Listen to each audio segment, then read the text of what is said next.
3. Boa tarde, pessoal. Nós vamos fazer aí hoje uma gravação dessa matéria, dessa aula de hoje. Boa tarde a todo mundo, boa noite, aliás, porque essa aula é à noite, essa gravação estou fazendo à tarde, mas nós estamos experimentando, né? Fazendo tudo o possível que está ao nosso alcance para a gente conseguir atingir vocês. Nós temos um programa novo, o Teams, mas eu ainda não estou adaptado e tem algumas questões técnicas que eu ainda preciso aprimorar. Então, essa semana nós vamos fazer assim e semana que vem, sim, nós já vamos fazer com essa plataforma nova, ok? Então, hoje nós vamos fazer, nós já fizemos na última aula a respeito da justa causa e hoje nós vamos falar da rescisão indireta. É um outro lado da forma de demissão das pessoas, que é a rescisão indireta.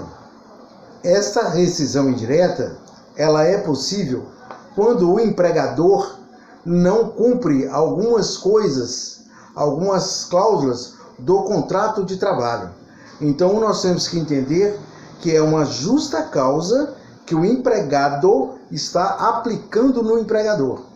Agora há uma diferença, que quando o empregado comete alguma falta passível de justa causa, ao empregador cabe somente demitir.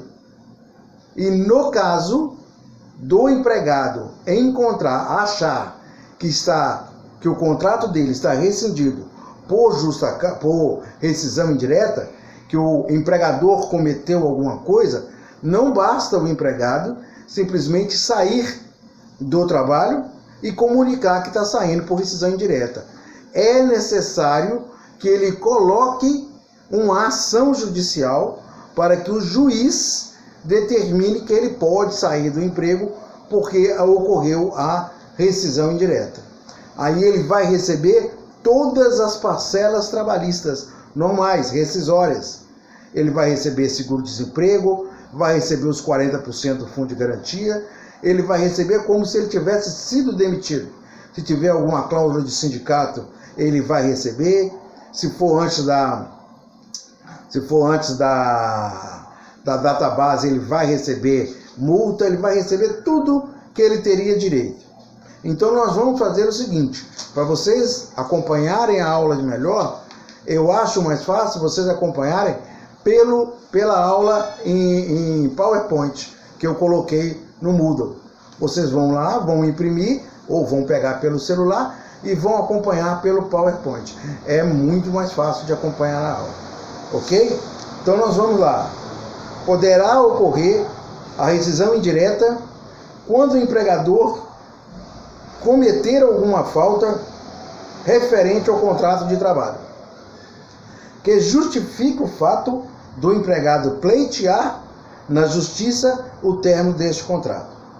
Uma vez o empregado conseguindo seu intento, receberá todos os seus direitos rescisórios, como se houvesse ocorrido uma rescisão convencional. Ressalte que o empregado, se julgar que possui motivos, deverá entrar na Justiça do Trabalho, pois somente ela é competente para analisar se o empregado tem razão ou não. Então o empregado vai colocar uma ação na Justiça, vai promover as provas que ele acha que tem, ou que ele tem, para que uma vez determinado, o juiz vai determinar a rescisão, ok? Aí nós vamos passar para o segundo ponto aqui, que é o artigo, nós estamos falando do artigo 483 da CLT.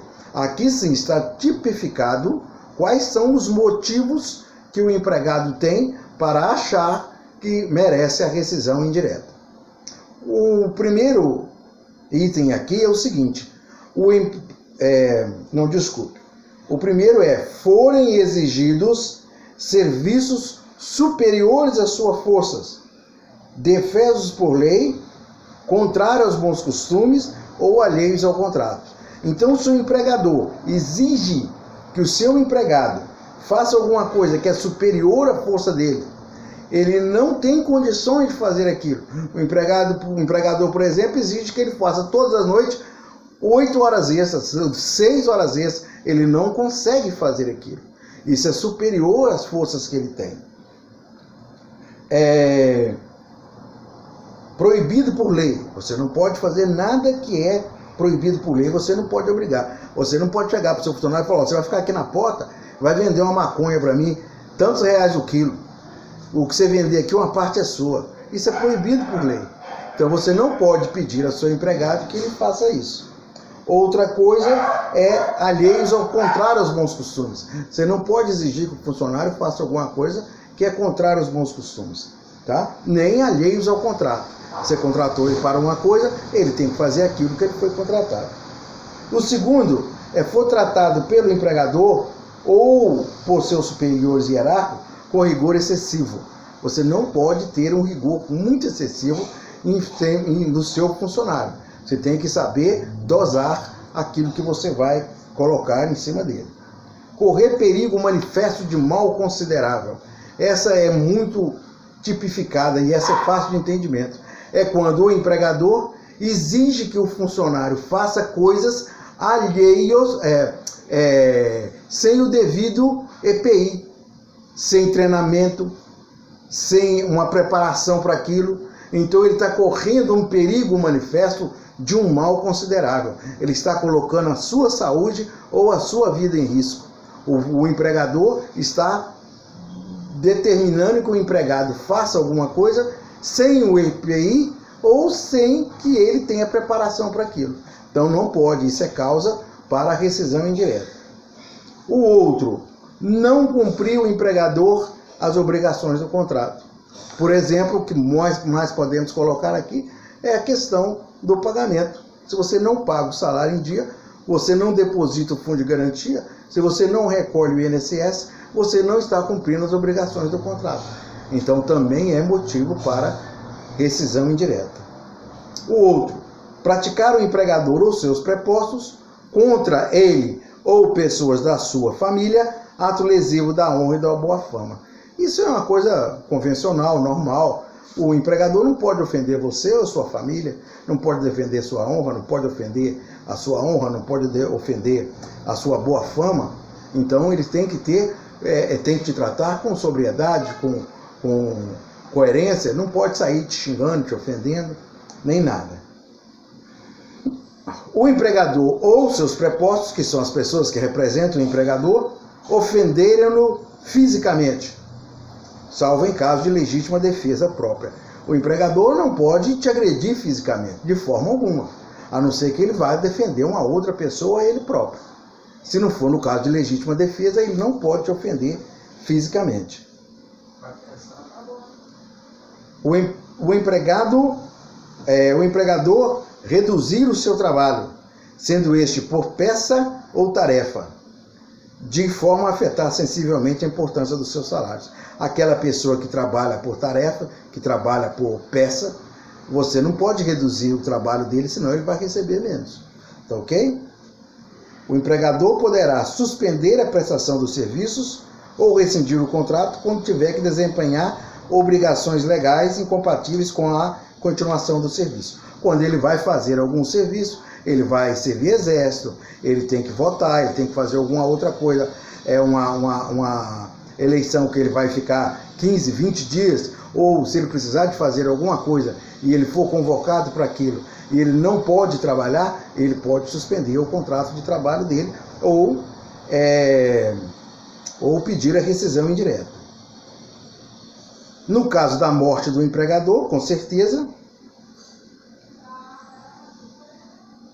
e em determinadas hipóteses, aqui, na hipótese D, que é não cumprir o empregador as obrigações do contrato, e G, reduzir o trabalho, ele pode continuar trabalhando até o dia da audiência. Depois ele sai. Ou ele pode sair antes, vai ser critério dele. Tá certo? Outra coisa é que quando ocorrer despedida por justa causa, por culpa recíproca, os dois são culpados, os dois têm motivos para um aplicar uma justa causa e o outro a rescisão indireta, vai ser tudo partilhado, tá? Vai ser a multa que você falaria que a multa rescisória é 40%, vai ser pago 20%. O aviso prévio vai ser pago pela metade. Tá ok? Então essa aí é a parte que nós tínhamos que falar sobre rescisão indireta. Eu estou falando isso, vou falar agora sobre Justiça do Trabalho, que é para vocês fazerem este trabalho que eu estou colocando hoje. Estou colocando hoje no Moodle para que vocês façam. Então eu precisava que vocês tivessem uma noção de rescisão indireta e alguma explicação sobre Justiça do Trabalho também. Que aí nós vamos fazer num outro vídeo que eu vou gravar agora. Ok?